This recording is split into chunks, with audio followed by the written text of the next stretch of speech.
స్వాతంత్ర ఉద్యమ స్ఫూర్తితో దేశానికి విశేష సేవలు అందించిన వారిలో సర్దార్ వల్లభాయ్ పటేల్ ఒకరని మాజీ ఉపరాష్ట్రపతి వెంకయ్యనాయుడు అన్నారు. సర్దార్ వల్లభాయ్ పటేల్ 150వ జయంతిని పురస్కరించుకొని బీజేపీ హైదరాబాద్లో రన్ ఫర్ యూనిటీ నిర్వహించింది.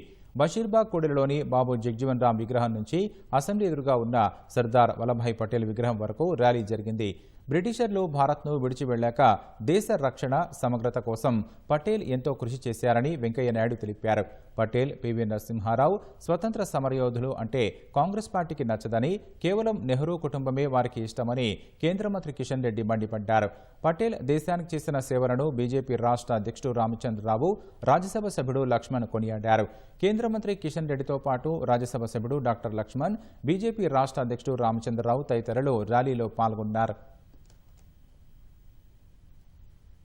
భారతదేశం యొక్క ఉప ప్రధానమంత్రిగా పనిచేసే దేశ సమైక్యతా శిల్పి శ్రీ సర్దార్ పటేల్ గారికి నివాళులర్పించమంటే వారు చేసిన త్యాగాలను స్వతంత్ర పోరాటం కానీ, దానికి ముందు క్రీడా సత్యాగ్రహం కానీ, తర్వాత స్వాతంత్ర సమర ఉద్యమంలో కానీ వారు చేపట్టే కార్యక్రమాల యొక్క అవన్నీ కూడా మనందరికీ ఆదర్శనీయమే.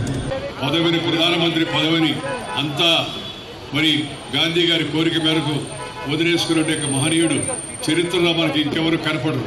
పదవుల కోసం ఈరోజు ఎలా తడ్డాలు పడుతున్నా మనం చూస్తున్నాం. అలాంటి తరుణంలో వచ్చే పదవిని కాదనుకుని దేశం కోసం త్యాగం చేసే మహనీయుడు శ్రీ సర్దార్ పటేల్ మనందరికి జీవితంలో ఆదర్శనీయం కావాల్సిన అవసరం ఎంతో ఉంది.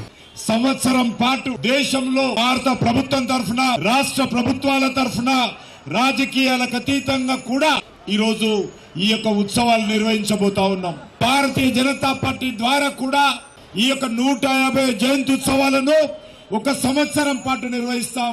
సర్దార్ పటేల్ గొప్పతనం అంటే కాంగ్రెస్ పార్టీకి నచ్చదు. పివి నరసింహారావు గొప్పతనం అంటే కాంగ్రెస్ పార్టీకి నచ్చదు. దేశం అంటే నెహ్రూ కుటుంబం అంటే దేశం అనేటువంటి దుర్మార్గపు ఆలోచనతో కాంగ్రెస్ పార్టీ ఈరోజు సర్దార్ వల్లభాయ్ పటేల్ ను తక్కువ చేసి చూపిస్తున్నది. ఈరోజు భారతీయ జనతా పార్టీ నిర్ణయించింది, ఈ దేశం కోసం బ్రిటిష్ వాళ్ళ వ్యతిరేకంగా పోరాటం చేసినటువంటి అమరవీరుల చరిత్రను ఈ తరానికి, నవతరానికి, యువతరానికి అందించేటువంటి ప్రయత్నం చేస్తా ఉన్నాము.